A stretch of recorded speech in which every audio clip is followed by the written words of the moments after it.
their all-time greatest goal kicker, Taylor Walker, with a welcome off. Here's Roselli. Roselli kicks the goal. Handball to the excitement machine, McLeod. Left foot goal. Oh, don't tell me. He's a superstar. Don't tell me. Oh! He's yet to kick an AFL goal. Oh, the velvet curtain. Walker, oh, he's a colossus. He's kicked 5. He's been a handful. He's been the difference. To cover himself in glory. Just coming back. And got there.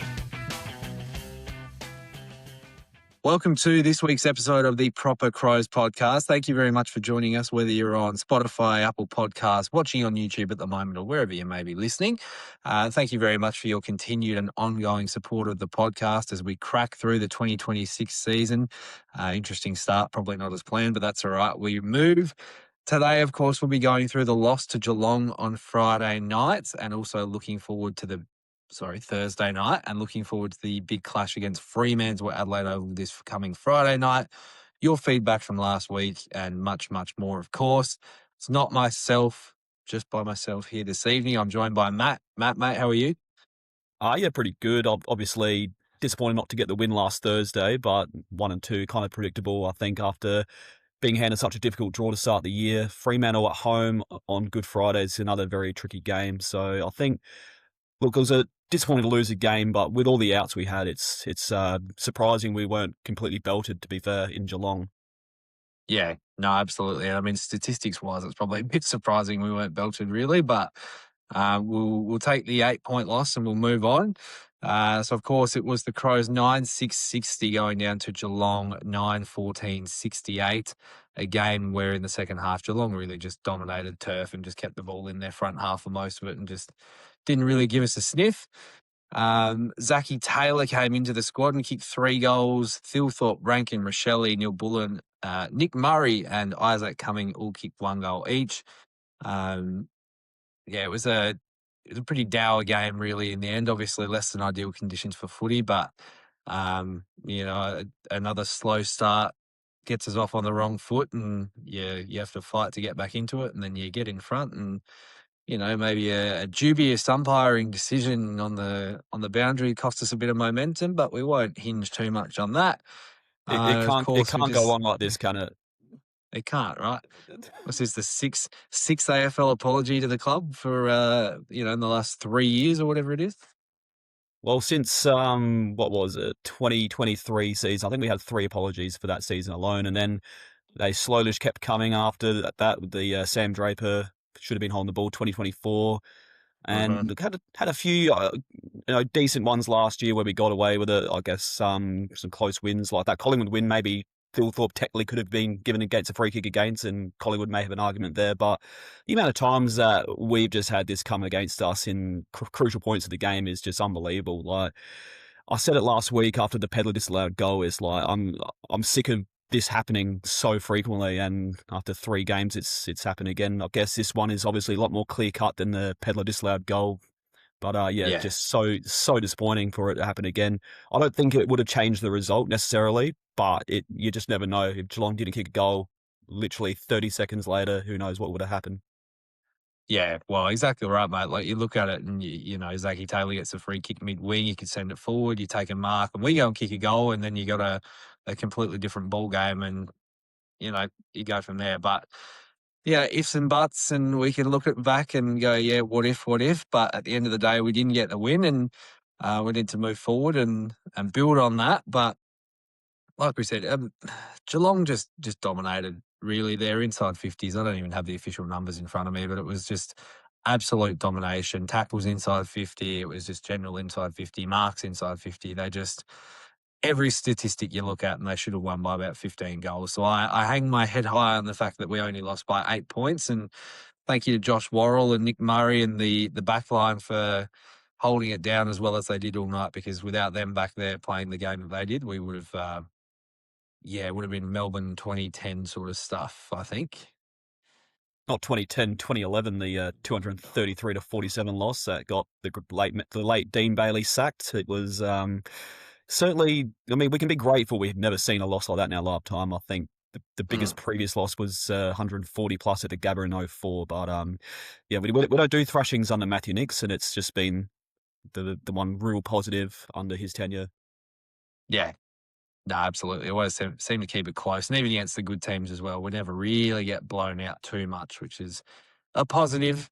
Um, as I said, yeah, Matt, after the sort of the first 10 minutes where Geelong, I think they kicked the first 2 or 3 goals of the game, we sort of maintained it well when we did wrestle back the momentum. I thought after that, we sort of kept it at that 1 to 2 goal margin for the most part. And then obviously we did hit the lead early in the last quarter, and you sort of looked at it and went, gee, we're on here, we're a bit of a chance, and just wasn't to be. But I'm happy enough that they were able to keep it close. And yes, Geelong did have some wayward kicking, and that might have had a bit of an influence on that, but they were able to sort of, to steady the ship enough to keep us within striking distance. Obviously took the lead, just couldn't run with it. Just couldn't quite run away with it in the end, unfortunately. But, we haven't won down in Geelong for 23 years, and it's a tough place to win at for the best of teams. Yeah, look, it's another close loss there. We've had a few in recent years. 2024, 6 points, and then this year 8 points. As I said last week, I said leading into the game that there was a chance Jordan Dawson wasn't going to play, and sort of got laughed at a bit. We sort of laughed it off, brushed it aside, and then boom, the bad news hits the day before the game, and you just think from there, losing a player of that caliber, that the one that can really lead from the front, could that have made the ultimate difference, and could we have actually won a game in Geelong? I think we played a good enough style of football there. We defended well, kept them to just 9 goals on their own home deck, and they do love scoring massive scores at that venue as the home side. And yeah, it's just one of those what ifs. If Dawson played, would the streak be ended? And I was not too sure what the answer is there, but I don't know. It would have been lovely to see Dawson playing and potentially a different result, maybe. Yeah, you imagine a player of that caliber obviously does make quite a significant difference to the squad, and we'll go through the ins and outs obviously because we had over 900 games of experience go out of the squad. Obviously Dawson, as you mentioned, with a bit of an injury. Tex was rested. Laird had a bit of an injury, and obviously Archie we spoke about last week with his hamstring injury. So in came Zachy Taylor, Luke Nankervis, Finbar Maley, the big man, and Hugh Bond. I thought Zach Taylor was obviously very good, our leading goal kicker for the night, and he created opportunity with very limited opportunity. But when the ball did come down there, I thought he did very well. Finbar started slow, but I think he had a crack, and he obviously took a couple of marks around the ground and looked all right. I won't go as far to say that I think he looked good, but I think it's a good base. Wet weather, Geelong, it's not the ideal place for a big man. So I'm willing to give him a pass. Lukey Nankervis I thought was pretty decent on the wing and off that half-back role where he was playing that. And Hugh Bond, probably not his best game ever, but I don't think he was the worst on the park, but he wasn't amazing.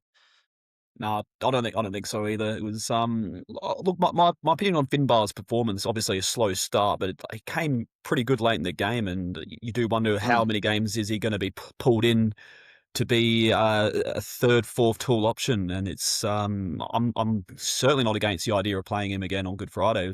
Fremantle obviously a very tall team, with the loss of who we're going to name in the coming minutes. I would say we probably do need to go a bit more taller, get some more big bodies down back, and try and stop the Fremantle very tall forward line. So yeah, I do like to see if he can be thrusted anywhere on the ground. He's obviously got the height, and it's going to be very helpful in that kind of situation.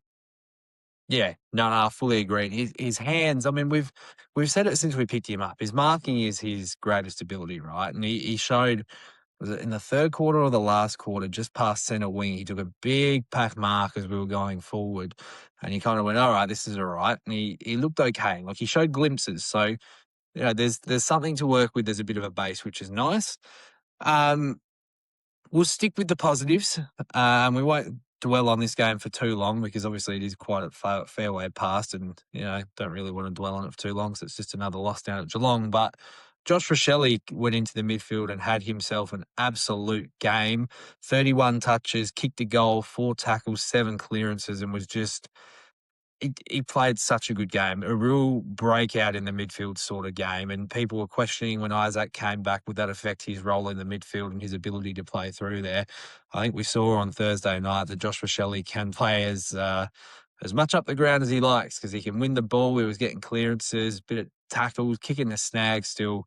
Very, very impressive game from Rash, and an even better impressive shiner that he had at the end of the game, which I don't know where he got it, but he was really, really good, mate.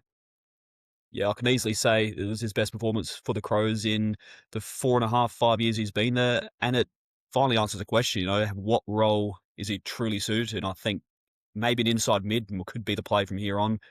To have a game like that in Geelong against a very good midfield, against the likes of Holmes, Smith, to get 30-plus touches and just be just outright impactful, I think was unbelievable. And it was definitely one of the best games I've seen him play overall. Obviously, I'd have said best game of the Crows, but it's just so promising just moving forward. I'd love to see him play in the inside role a lot more often. Yeah, absolutely. I mean, the task this week doesn't get much easier with Brayshaw, Sarong, Luke Jackson through the midfield for Freo as well. Hayden Young, they have a very strong midfield, so it doesn't get much easier this week. But if Rash can go in there and play another game like that, that will go a long way to us being successful. Who else was there this week, mate? Were there any other players you wanted to touch on before we get into a bit of the feedback from the listeners and the votes? Oh, yeah, I think once again, Josh Roll, incredible defensive effort. He's just one of those players you can't afford to lose. It would have been disastrous had we lost both Dawson and Worrell in the same week. Both looked a bit groggy leading into the game with injury clouds, and obviously Dawson was laid out. But Josh Roll just... he's going to get the gold jacket this year, and it's going to be so satisfying to see. He's just hasn't put a foot wrong this season. And if he has a very good game against Fremantle, we will definitely not lose that game. I can tell you that. Yeah, no, he's becoming one of our most important players, mate. He had 30 touches himself as well, took 5 marks, 2 tackles, had 900 metres gained. 21 of his touches were kicks. He was doing a bit of everything, Joshy Worrell, and he's taken a bit personally coming back to get his All-Australian jacket, I think. So he's just putting together a season already. I mean, I know we're only 3 games into it, but he just every week, you know what you're going to get from him. He's as solid as a rock down back, doesn't lose too many one-on-one contests, and is just that great intercepting and rebounding defender that is so important to our structure. So, yeah, big shout out Joshy Worrell, and you've got yourself a task this week because the defence is looking a little bit thin, but we'll get to that in a moment. Now, we will jump over to the socials, bit of feedback from the listeners. And if you're listening and want to chuck any feedback this week, we do pre-game post, halftime post, and a full-time post. So if you've got any feedback as you're watching the game, feel free to comment them. Send us a DM with a voice message if you want to hear yourself play it on here. We're more than happy to do that as well and get yourself a live reaction. At Proper Crows Pod on Facebook, Twitter, Instagram, TikTok, wherever you may find us. First up, we have got, let's read here. Henry James says, very proud to be a Crows fan and love the boys that pull on the blue, red and gold. Wasn't perfect, but they showed a lot of promise and fought till the end. Troy says, what is the point of the arc if it's not used when it's required? The umpire on the scene absolutely should have looked for verification. I'm not saying that one decision cost us the game, but it certainly ripped the guts out of our momentum. I'm gonna talk about this one because that is exactly how I feel as well. And I think the AFL apology that they brought out and said that there wasn't enough time to overrule it or change it, absolute shit. The coverage had time to run a replay, show us it all the while he's still standing there and hasn't kicked the ball in yet. Why can't an umpire get into the earpiece and say, hey, we're going to have a look at that one real quick because we're not sure if that's the right decision? Well, I hadn't heard of the arc being used for this rule yet, but it's the first time I've seen a player really take advantage of the situation where can easily fool the umpire who's 30, 40 metres away and can't exactly see who's had the last kick. But knowing there is an arc system in place where they can overturn it, it's just what more can you say? It's just a typical moment that goes against the Crows. It's just been out of control the last few years, and it's going to get worse. I think it's it's definitely one of those rules that in amateur football that it's like, fair enough, you can fool the umpire, but we've got all the technology available in the world, and it's just incredible how they can constantly stuff it up as badly as they have. And I said earlier, I don't think it really costs us a game, but it cost us a goal, and then they got a goal after that, and who knows how the last 5-10 minutes of the game could have panned out. Yeah. No, exactly right. And yeah, so on that, the ARC can interject and just say we're going to have a look of that. And the AFL's excuse basically with their apology was they were saying, the play moved on too quickly, so we weren't able to interject. My counterpoint to that would be, why don't you just bring the play back? If you've got the ARC saying, hey, that's a wrong decision, why are you still playing on? Make the right decision, fix it up, and everyone's happy. But the thing is, Zach Taylor, because of the whole new stand rule, the players, they can't jump up and go up in arms and yell at the umpire that wasn't a free, because they've got to just literally stand still, and you risk giving away a 50-meter penalty. So you're essentially you're a sitting duck in those situations where, other teams, they might say, hey, umpire, look, you made the wrong call, stand still. But I don't think in that situation that would have helped at all, because it happened so quickly. And in real time, the umpire wouldn't have had a clue who it came off. He wasn't anywhere near it, and it was just such an easy kind of thing to manipulate the umpire over. And it's such a good rule. Everyone is seemingly very happy about the last touch rule. But then you got players just using cheating tactics like Tom Atkins, who will get his in June when he comes to Adelaide Oval. Because we don't forget these kind of things in Adelaide. No, we don't. We're a bit of a vengeful bunch. It's I don't think anything's going to happen, but we don't forget these moments, and it's not necessarily Atkins' fault. It's obviously a bit of a cheating tactic, but it's more the AFL's fault for not using this ARC. They had all the time in the world off season to review all the potential things that could happen in those moments, and they've stuffed it up after just 3 games. And they'll say, oh, at least it happened in round 3. Well, it's not good enough. It's happened against the Crows, and that's fucked us over. Yeah. No, exactly right. But, mate, at least we got a sorry, and we can now hang that up with the other 6, so it's quite okay. Diane said, we lost. Bad luck, move on to the next game. I noticed the media whining, but not the club. We lost it in the first quarter, which is probably another fair comment, as we said, but Geelong got out of the blocks. Another team that's just got on top of us early. Lee says, another poor performance. We came back, but not good enough. Constantly outnumbered, free players everywhere. Last week was exactly the same. I tend to agree with that. They were it seemed everywhere Geelong kicked, there was a free player there, and they were able to just break away. And lastly, Ben says, go to Geelong just to get fucked over by the umpires. Extremely well said. Plain and simple. Sums it up perfectly there, Benny. So thank you for everyone who left comments. As we said, if you want to give us any feedback this week, during the game, after the game, before the game, whenever you like, at Proper Crows Pod, Facebook, Twitter, Instagram, TikTok, YouTube. Give us a comment on Spotify. You can comment on Spotify as well. We'll read those out too. But yeah, go and check out the socials and leave your thoughts, because we'd love to hear them as well. Let's move on to the votes.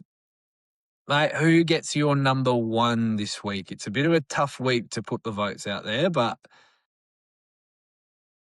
I'll give the number 1 to Zach Taylor. I think kicking 3 goals straight in the wet, beautiful set shots from him. I think it was really promising, and he's probably earned himself a spot back in the team. He's played a lot of games last year, a lot of wins last year, so I think he was a bit unlucky not to kind of be back in the team to start the season. 2 votes I'll give to Josh Worrell, as I touched on before. Had an incredible performance. He's having an All-Australian type year, hopefully. And 3 votes, without question, Josh Rochelle. It was the game of games in the inside mid-role, and it's just so promising to have a player of that calibre and that quality who can play a role like that when we've got so many players just coming in and out of the team with injuries and whatnot. So, that was the most satisfying thing of the night, was Rochelle playing the game he did. Yep, you've summed it up perfectly, mate, and that is identical to what I had as my 3-2-1 as well. So that'll be an easy one to work out who got the 3. Joshy Rochelle, obviously the 3 votes. Joshy Worrell gets the 2 votes, and Zach Taylor with the 1. That is a very fair result for me. Let's put that game behind us. Let's probably never speak of it again, and hopefully we won't look back at it with too much anger at the end of the year. We'll now move into proper good and proper crap. Let's start with the proper good. Put it on a nice note, mate. What is your proper good thing for the week? Proper good, I just think in general to not get belted and just be in such a good position to win a game without the captain, Jordan Dawson. It was a bit unexpected. You think we were about $5 odds to leading into the game. We went from, I think, $2.30 to $5 after the news that he wasn't playing, and no one really gave us a chance of winning in Geelong. It was, I mean, obviously it's another loss there. It's 23 years and counting with just constant losses in Geelong, but yeah, I think just the performance in general, the likes of Rochelle standing up in playing in the inside mid role and just taking the game on, and we could have been blown to pieces after, I think, the first 3 goals of the game. They looked really good to start off with, and then we kind of just clicked into gear. Yeah, it's just a disappointing, obviously, not to get a win in there. But yeah, I think the proper good has to be the team's overall effort with no Dawson. It's certainly an unexpected scoreline given the circumstances. Yeah. No, I 100% agree with you, mate. I'm going to look elsewhere in the league, and maybe it's a little bit of rent-free creeping in here, but my proper good of the week was being severely hungover on Sunday and watching the West Coast Eagles come to Adelaide Oval and just down our little brother across the town in Port, getting over the line by 2 points. That was quite funny. Harry Schoenberg legacy game. Real welcome back to Adelaide to the Grub for his West Coast Eagles debut, but didn't see it coming. Didn't see it coming, that's for sure. But I'm more than happy to have watched that on Sunday afternoon, mate. Well, we were at the game against North Melbourne in round 1, and you just knew it's the end of a decent era for Port, of them playing finals, pushing for top 4, grand final, all that. It's as a Crows fan, we used to pray for times like these, and just every time they get a loss like this, just do not take it for granted. You never know how long this shitness for them will go on. I think Josh Carr's going to have his work cut out for him, and it's going to be a very satisfying 3 to 4 to 5 at least years, I hope. Let's hope so, mate. Bottom 4 next 3, 4, 5, we could say. Let's just hope we show up in the showdown and maybe we could be talking a new record margin. Who knows? But if they keep playing like this, I don't see how they're not going to win many games at all. Obviously, they beat Essendon last week, but Essendon are, pretty poor themselves. So, interesting. Let's move on to proper crap. Mine we semi-touched on a second ago, but let's hear yours, mate. A proper crap moment has to go to the Geelong crowd on Thursday night. And big ups to Norm Smith medalist for Geelong, Isaac Smith. He sort of just said if this game was in Adelaide, we'd get a full house. It's not wrong. Probably get at least, on a Thursday, probably at least 42, 43,000. But bit of drizzle, Geelong fans. I mean, what more can you say? You support the best team in the history of my lifetime, that's for sure. And yeah, I mean, what can you say? Are you a big club or not? I don't really think they are. I think they're a country bumpkin club that has had a lot of success on the back of that amazing grand final 19 years ago. Yeah, basically, very well summed up. I rate the country bumpkin club, but that's a good quote. We'll be using that one. My proper crap moment is the ARC, and their non-interference from Thursday night. I just don't understand how they can't get involved in that moment. You've got the technology there. It's exactly that moment is exactly what it is there to be used for. The umpire's not sure. Run the ARC, or the ARC can step in. And as I said, they had enough time. All you have to do is say in the earpiece, yeah, mate, we're just taking a look at that one. Hold the play for a second. It's not like Tom Atkins got the ball and just instantly played on. He was standing there for a good 5 or 6 seconds. So frustrating. I'm not going to let myself get too worked up over it because we've moved on from that since Thursday night, but just very, very frustrating. And just want them to get it right. And I think I saw today they've introduced another rule. I didn't actually read the article on what it is, but they've introduced something to assist with the lasso rule. If you're listening and you're interested, go and have a suss, because I'm not exactly sure what the new introduction is, but something new was brought in. News, Jordan Butts copped a whack in the middle of the third quarter, didn't initially go off, then did go off for a HIA, passed the HIA test, and we found out yesterday he will actually be in concussion protocols and will miss this week and next week after showing delayed symptoms. So not great for Butsy. He was in some good form, in some very good form as well. And great form.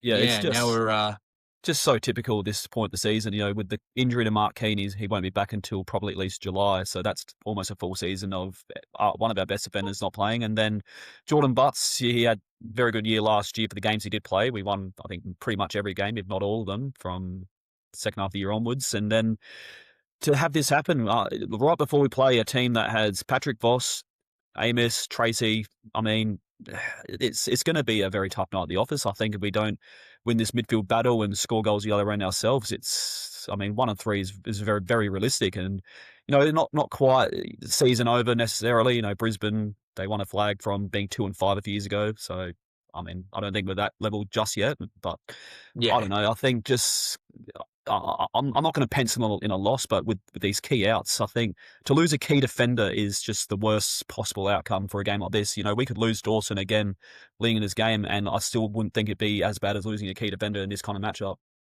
Mm.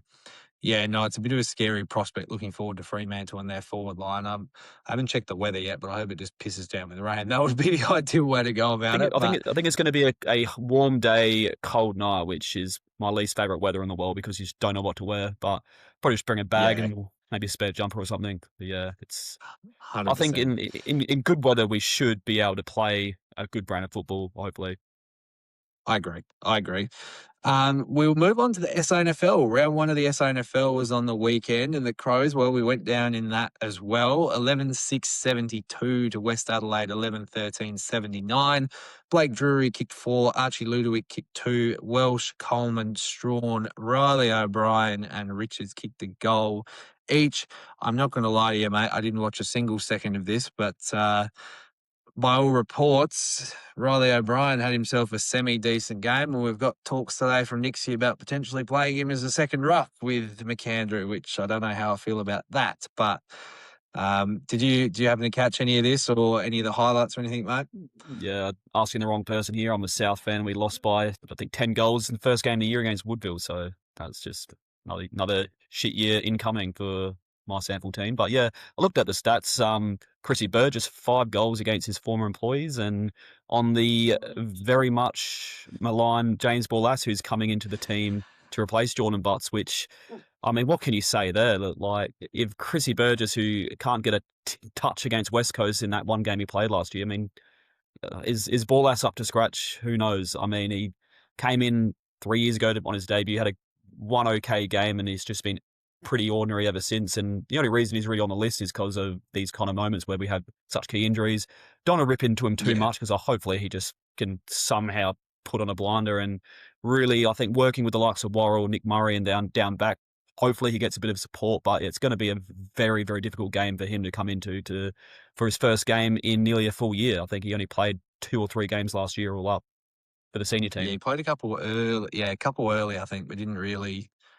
Yeah, not much after that. But, yeah, I don't know. Looking at the stats, Billy Dowling had himself a good game, 37 touches, 7 tackles, 7 clearances, 6 inside 50s, 3 rebounding 50s. So he had himself a good game.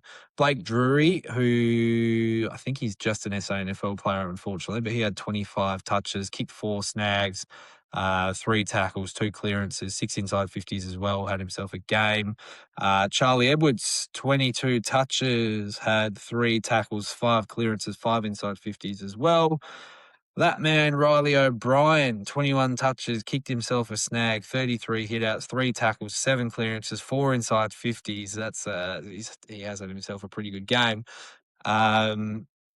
Sid Draper came back from his injury and had 17 touches, 5 kicks, 12 handballs, a mark, 5 tackles, 3 clearances and 3 inside 50s too.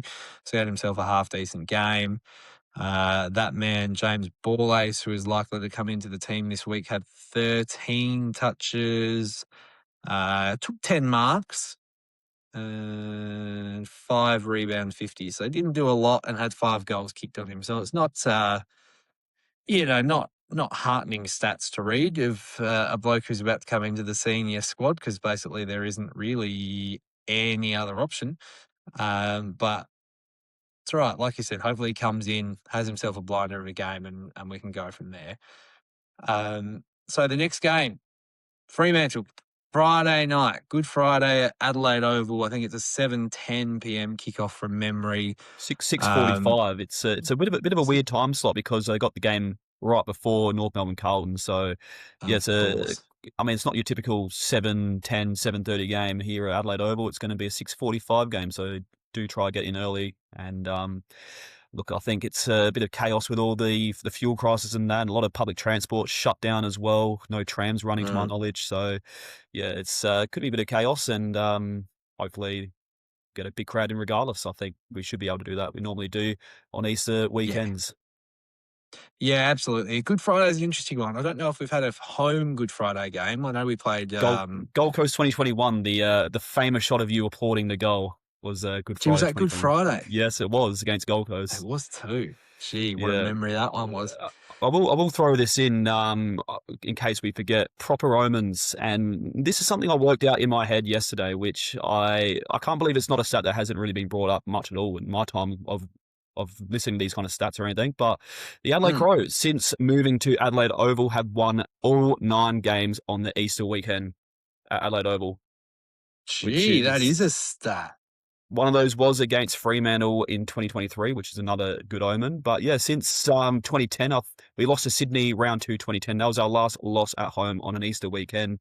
But, you know, the omens, they have the good and bad sides. We hadn't lost to the Western Bulldogs at home in 16 years. So, you know, there's a few little things that could go against us there. But I think a home game on the Easter weekend, we get a good crowd for it regularly. And with those omens in our favour, who knows? I think it could be a lucky 10 in a row. Yeah, don't mind that at all. So we've won 9 in a row at Adelaide Oval on Easter weekend. I'm just writing that down because you will see a graphic of that going up later on. Yep. That's a good stat, mate, and hopefully it continues to 10 in a row, like you said. What do we think is happening with the squad? I think we've found today that Dawson's a test. Was it Hinge as a test? No. Who else was that? Hinge will most likely play in the 2s before he comes back into the 1s. I think he hasn't played a lot of football with a very disrupted preseason, so I think he'll probably play a game or 2 for the reserves and go in from there. Yes, absolutely. So, yeah, Jordan Dawson is a test this week. Rory Laird is a test this week. As we said, Jordan Butts is concussion protocols. Toby Murray is 1 to 2 weeks. Mitch Hinge is available for selection after successfully rehabbing his back. Who else have we got in here? He's expecting Laird to be declared fit. Taylor Walker was obviously just a rest, so he will be fine. So you probably think Tex probably Tex probably comes back in. He has to come in. Dawson, in an ideal world, assuming he passes his test, probably comes back in. I'm assuming they'll bring Rory Laird back in. I don't necessarily want that to happen, but I think it will probably happen. Maybe Mitch Hinge if he passes training with flying colours. I mean, there are some handy ins regardless. I think the Dawson is 50-50 at this point. I'm just praying that he gets into the team because just feel like last week could have been a little different had he did play, and we would not be 1 and 2 maybe in dream world. But I think his record against Freo is really good at home. I remember 2023 he had a real stand-up performance that day against them. So yeah, there's a few key ins. Obviously, Tex. I think I'm a big fan of the Laird inclusion. If he's going to replace Hugh Bond, who I thought was pretty ordinary last week. And yeah, there's still quite a few players that are many weeks away from returning. So yeah, it's going to be a very tight contest. I think regardless, you look at the odds, it has changed a lot. We were favourites by at least $1, I think, last week. Then Fremantle, who, they've had a few easy wins to start the year against Melbourne and Richmond. But they can easily put on a decent enough performance and get a win. They've only lost just the 2 games against us since 2016, and that both of them were at Adelaide Oval in 2019 and 2023. So yeah, it's been a bit of a bogey team for us. Obviously more so in Perth. So thankfully we don't play them there until the very end of the year. Hopefully by then we have finals secured because I don't think we'll win that game. I think it's a 50-50 game. It's going to be a good game, I think, in good conditions. And yeah, I don't know who I'm going to tip just at this moment. Yeah, no, that's very fair. I just want to go back to the ins and outs as well. I would probably say Chase Jones would be maybe out for or Laird or Dawson, one of the two, if either of those two come back in. Who else have we said? We said Tex probably comes. Finbar probably is the one that gets the chop for Tex, you have to say. Yep. Obviously, Butts is out. So ball ace for Butts is probably a straight swap. So that's pretty easy. Yeah, that's a tough one. I don't know who else goes out of that squad. Luke Pedler had a relatively uninspiring game last week. I thought he probably didn't do enough for the role that he was playing. He didn't really get his hands on the ball a lot at that high half forward role. Braden Cook was good. Zach Taylor was good. Berry was good in the middle. I think Nank would probably be stiff to lose his spot as Yeah. well. So I'm very intrigued, and obviously it's a little bit dependent on injuries and who's available for selection. But obviously, you hope Dawes comes back in. I think Laird probably comes back in. Tex definitely comes in. Tex definitely comes in. Borlase comes in for Yeah. Butts. So Yeah, it's so been it could be. same as last week. We had, I think, 4 outs all up last week. So Yes. yeah, not Yep. yeah. I think on the players you did mention, Braden Cook has been, I think, our probably most improved player so far this year. Very, I very didn't good. I didn't have him in my best 23 at all. I thought he was probably still, a bit part player here and there, but he's really prime at the moment to play a full season. He's had some really good numbers to start this year, and I hope long may it continue because he's been a revelation at the moment. 100%, mate. I fully agree. He's been very, very, very good and impressed me greatly. I was a bit critical of him going into the season with his disposal and a few different things with him, but he is relished in that half-back role and really taken it on board. So that's been very good to see. I am going to tip us for the win. I think we win by a couple of goals, maybe 15 points. It's going to be a battle, though. It's going to be one of those real up and down games, I think. A few momentum swings here and there. That Fremantle midfield is too good to hold for the whole game. But I think if we, get our forwards enough service, I feel like I say this every single week. If we get our forwards enough service, split the midfield battle and get it down the throat of Thilthorpe and your Tex and your Fog, who has some work to do to pull his finger out. I know there's some opinions about Darcy Fogarty as well, which we won't go too deep into, but he has some work to do. I think you feed that forward line, and how do you look at that and say you're not going to kick a winning score? Yeah. The hard thing is going to be is Fremantle obviously play a very dour, very slow, very boring type of football as well. So it's going to be a matter of, breaking their zone and getting over the top and getting that run game going early so they can't keep up with us. And that'll be the key, I think. You said you're not quite sure who to tip at this stage, but where do you reckon that game's won and lost, mate? Yeah, I think as we're recording right now, there's no guarantees Dawson is going to play. I think the result's going to largely depend on that selection. I think, obviously Rochelle had a blinder last week, but it's going to be difficult to back it up against that kind of midfield. And I dare say if Dawson is a late out or doesn't get named, then Rochelle will play the inside mid role again. Hopefully, has another good game. But yeah, it's in real time right now. I'm undecided. I'll say Crows if Dawson plays, and if Dawson doesn't play, I'll go Fremantle by a few goals. That would be flat. Mm. Very, very flat. So hopefully Dorse plays and we get up. But obviously we'll see how we go. It'd be a bit flat going 1 and 3 to start the season. Yeah. Mate. There was a lot of hope coming into this. So hopefully that doesn't happen. But other than that, is there anything else you want to touch on before we head off, mate? Not too short. Not much to say after a loss. We would have had a full 2-hour exclusive edition episode talking about the win in Geelong had we won there. So, yes, hopefully we can discuss a lot more next week after a win. That'll be, I think, leading into gather round, obviously a huge week in South Australia. And, I think much more optimistic against Carlton than I am against Fremantle, that's for sure. Yeah, 100%, mate. Gather round's crept up on us very quickly this year. It seems like it's, we haven't had to wait too long, but very excited for that next week. But, of course, let's get through Fremantle first. Let's hopefully get a win on Friday night. If you've got a ticket, as per usual, get yourselves down there. If you can't make it down there, get it to someone who can. Pack the Adelaide Oval out, get around the boys, and hopefully they can get a win against the Dockers. thank you very much for listening. The review of the Freo game will be out probably Sunday, Monday, early next week. Give us a follow at Proper Crows on Facebook, Twitter, Instagram, TikTok, YouTube, all of the socials. Leave your thoughts with us, whether it's in the DMs, in the comments, wherever you'd like. Matt, thank you very much for joining me tonight. No worries, been a pleasure, and go Crow. Absolutely, mate. Go Crow. Ring the bell! Ring the bell! The bell in the city of Kansas! Stand up like Matthew Nicks and rule like you never have before! Jarman again, round the body, that'll do.